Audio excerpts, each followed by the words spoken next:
It was midnight. I was walking slowly on the familiar dirt road. Today was the full moon day, so the moonlight was still hidden behind the trees. The weather was chilly. Every now and then, a light breeze blew through the tamarind leaves along the deserted road, bringing with it the first chill of the season. I put my hands in my woolen coat to keep warm, looked up at the somewhat gloomy scenery around me, sighed, and then trudged towards Aunt Hai Gu's chow shop. In the distance, under the dim light of the kerosene lamp hanging near the bamboo wick that extended out to the road, I saw a few silhouettes of people sitting in front of the shop. Aunt Hai's chow cart is located right next to the old honeycomb stone graves, but is always filled with incense smoke, making the scene somewhat quiet and gloomy. Perhaps that's why people named Aunt Hai Gu's chow shop the Hell Chow Shop. The population in this area is still sparse. Each house is several gardens away from each other. The dirt roads are small and narrow, and there is no electricity yet. Yet Aunt Hai's chow shop has existed for nearly 20 years now. Every midnight she silently pushes her chow cart out to sell until morning. I heard that sometimes she can't sell a single bowl of chow, but she still perseveres and doesn't give up this profession that depends on the unpredictable wind and rain. Home, short stories, horror, The Wild Demon, Part 1. The Wild Demon, Part 1. I don't know if his family has any grudges with that feng shui master, but everything built here is disadvantageous to the homeowner, at least causing disaster and illness, at worst, causing death to future generations. The house here has violated the 5 feng shui killings: shape killing, light killing, air killing, sound killing, and wind killing. It was already midnight. I was walking slowly on the familiar dirt road. Today was the full moon day, so the moonlight was still hidden behind the tree canopy. The weather was chilly. Every now and then, a light breeze blew through the tamarind leaves along the deserted road, bringing with it the first cold of the season. I put my hand in my woolen coat to keep warm, looked up at the somewhat gloomy scenery around me, sighed, and then trudged towards Aunt Hai Gu's chow shop. Far away, under the dim light of a kerosene lamp hanging near the wick of a gourd, I saw a few silhouettes of people sitting in front of the shop. Aunt Hai's chow cart was placed right next to the old tombs, built with honeycomb stone, but there was always smoke from incense, making the scene somewhat quiet and gloomy. Perhaps that was why people named Aunt Hai Gu's chow shop the Hell Chow Shop. The population in this area is still sparse. Each house is several gardens away from each other. The dirt road is small and narrow, and there is no electricity yet. Yet Aunt Hai's chow shop has existed for nearly 20 years now. Every midnight, she would silently push her chow cart out to sell until dawn. I heard that sometimes she could not sell a single bowl of chow, but she still persevered and did not give up this profession that depends on the unpredictable wind and rain. I approached the bamboo table. It turned out that the figure just now was Uncle Tu Bien. This year, over 50 years old, his house was a few acres away from mine, and the person sitting next to him was Kwok, a few years older than me. I politely said, "Ciao." Uncle Tu looked up and saw me, smiled, and said, "How? When did you come back without telling me anything? Sit down here. The other day I went to your house to meet your father for tea and chat, but I didn't see you." I sat down and slowly said, "Yes, I just came back this morning. I missed Aunt Hai's chow so much, so I took the opportunity to eat it and visit Aunt Hai." I looked up at Aunt Hai and nodded slightly. Aunt Hai brought me a bowl of hot chow. "Are you still well?" "Yes, I'm still well." Aunt Hai smiled softly and quietly turned away. Aunt Hai was always like that, very quiet, but a very kind person. Her face always had a sad expression. Uncle Tu twisted a cigarette, took a long drag, then gently blew a thin white smoke into the air, blending with the dim yellow light of the kerosene lamp, penetrating my shadow on the rocky road. The slow down for a few seconds. Brother Quatch took a sip of tea and patted my shoulder. How? I heard rumors that you can see ghosts. Is that true? I don't believe it, so I want to hear it from your own mouth. Before I could say anything, I heard a loud crash. It turned out that Aunt Hai accidentally dropped the bowl of chow. Her expression at that time seemed to have something strange. Brother Quatch urged again. Is that true, How? I was confused and quickly shrugged my shoulders and smiled. People say it. Why don't you believe it? I quickly changed the subject. Uncle Tu, why are those graves always filled with incense smoke? Aunt Hai does it, right? That's right. Every time she goes to sell, she lights incense for those graves. When the incense burns out, she lights another one until she returns. You see, she leaves dozens of bundles of incense on the shelf. After saying that, Uncle Tu pointed to the chow cot. Is that grave of Aunt Hai's relative, Uncle? I don't know either, but it's probably just a courtesy when borrowing a place to do business, so that the person who is not present or hidden will bless you with a smooth business. I nodded silently, intending to pick up the bowl of chow and take a sip to warm my stomach, when Uncle Tu said in a low voice, Speaking of graves, let me take this opportunity to tell you a scary story about the ghosts that I will never forget.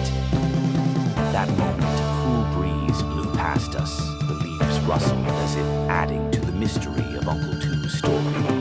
He raised his sunburned, sinewy arm to take another drag of his cigarette and slowly said, I still remember clearly that year. It was the beginning of the rainy season, when I was still very strong every time it rained. And at night, I and the young men in the village gathered together to light torches to go frog hunting. That night, after Aunt Tu had put the children to sleep, he picked up a bamboo pole, lit a torch, and slipped through the leaf wall on the side of the house. When he was about to leave, Aunt Tu saw something strange and stopped him and asked, Where are you going? You asked me if I was going to catch frogs. Where else? You usually go with the young men through the fields of Group 1. This is the direction to the riverbank. What are you doing there? There are too many of them on the other side. I'll change direction to the land of Group 5 to see if there's a big harvest. But what? Say it quickly, it's very late. I heard. The river behind the house at night often has those dirty things. I've heard people say that a lot, Aunt Tu stammered after listening. He immediately dismissed it. You spend all day listening to nonsense stories. I'll go now. He quietly walked in the night, wading straight to the back of the house. At that time, it was a forest, not like now. At that time, in his head, he didn't think about ghosts at all. All around him was darkness. He could only hear the sound of frogs croaking near and far, and the crackling sound of the torch. Occasionally, the embers fell onto the water, creating a bitter, faint sound. He waded through the forest, reached the river, and then laboriously pushed out the three-leaf boat hidden in the small bricks, put the torch on the boat's net, and rowed slowly. Along both banks of the river, he saw only water coconuts mixed with tall, curved trees and vines. The reason why Aunt Tu now said that was because a very sad incident had happened on this stretch of the river before. One dark night, a group of people broke into a family's house, beheaded them, and threw their bodies into the river, 5 people in all. The reason was unknown, but people said that they were robbed. At that time, this area was very chaotic. Their bodies were buried right next to the house, along the riverbank, and now there are no traces of their graves. The locals here whispered to each other that at night they often saw the black shadows of 5 headless people standing by the river's edge waving their hands. Some people even said that sometimes they saw shadows flying back and forth across the river. But he never believed in such nonsense. He was famous for being brave. At that time, he thought so, so he leisurely splashed the water. The crescent moon's light called up the strangely calm water surface. The sound of frogs also quieted down, giving way to the sound of an owl somewhere, sometimes far away, sometimes near, as if coming from nothingness. He swam for a while, and suddenly the torch went out. He thought to himself, "What a strange thing. There's no wind at all. Why did the torch go out?" He was so absorbed in his thoughts that he didn't notice the disaster that was about to befall him. When he raised his head to look around, the scene seemed clearer than when the torch was still on. Quiet were two words to describe the scene at that time. He continued to paddle. The water trickled along the side of the boat. The dying torchlight shone brightly in the dark night, bobbing on the waves like a ghost walking on the river. The ashes flickered and flew up into the thick, gloomy sky. Bom bom, bom bom. He stopped when he heard that strange sound in the middle of the night. It sounded like someone swimming in the river. His hand gripped the oar handle tightly, his eyes strained to look towards the direction of the sound. In the distance near the water coconut grove, the water seemed to be very rough. In that dark space, he could see nothing but an endless stretch of black along the two banks of the river. He thought to himself, could it be chicken and duck thieves? So he grabbed the cleaver and slowly rowed closer. When he was only a few meters away, the clouds that obscured the moonlight drifted away.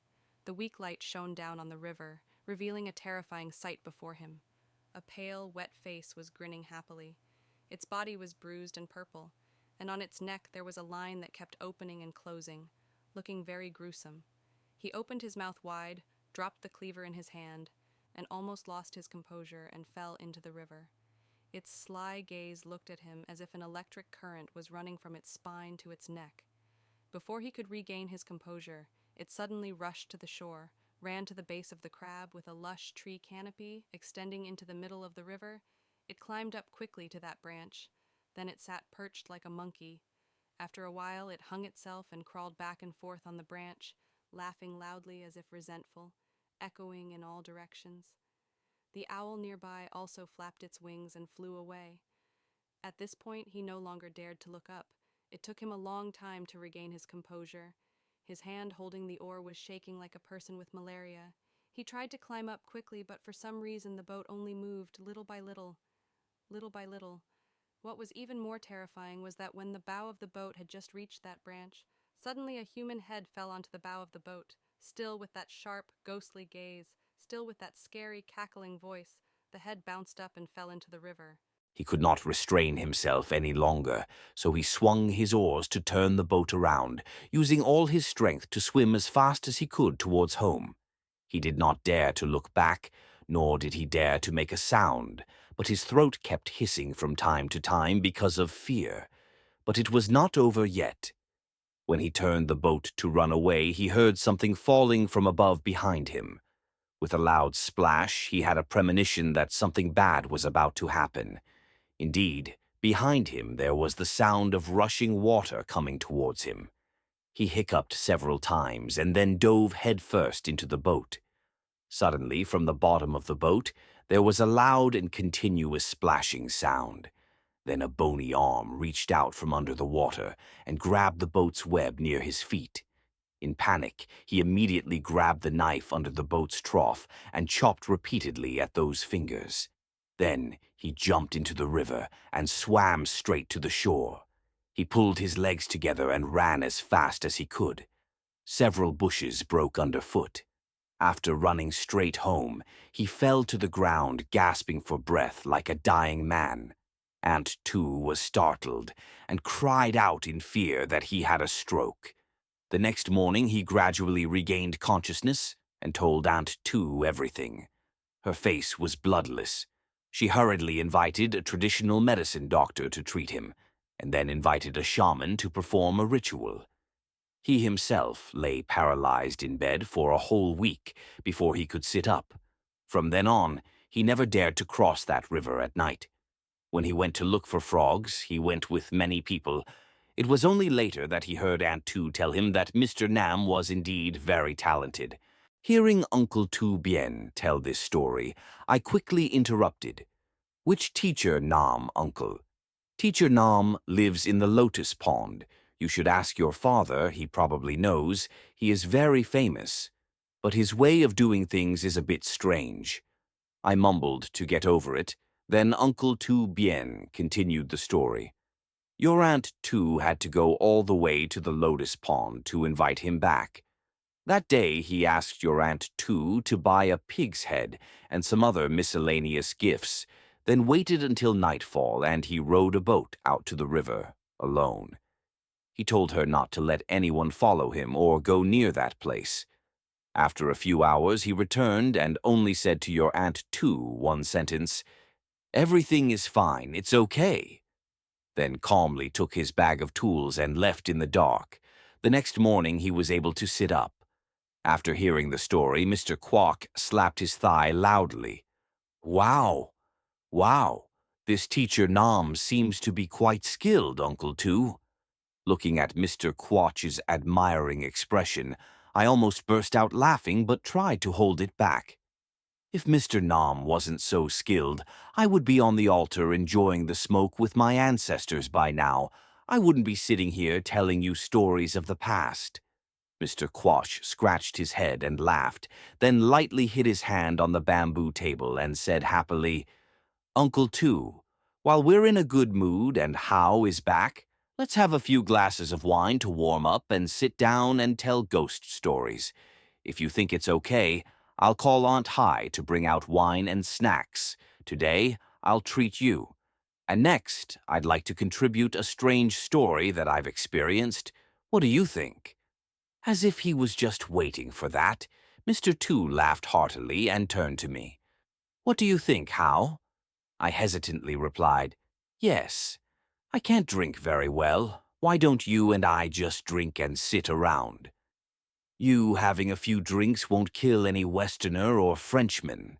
Besides, it's rare that Quosh will take out his pocket to pay, and if you're afraid of getting drunk and your old man scolding you, just say that Uncle Tu instigated it." Mr. Quoch was embarrassed and quickly interrupted to explain, "Uncle Tu is acting like a stingy person. As for me, I still have important things to do tomorrow, but since Uncle Tu has already said that, and I refuse, it's not very good."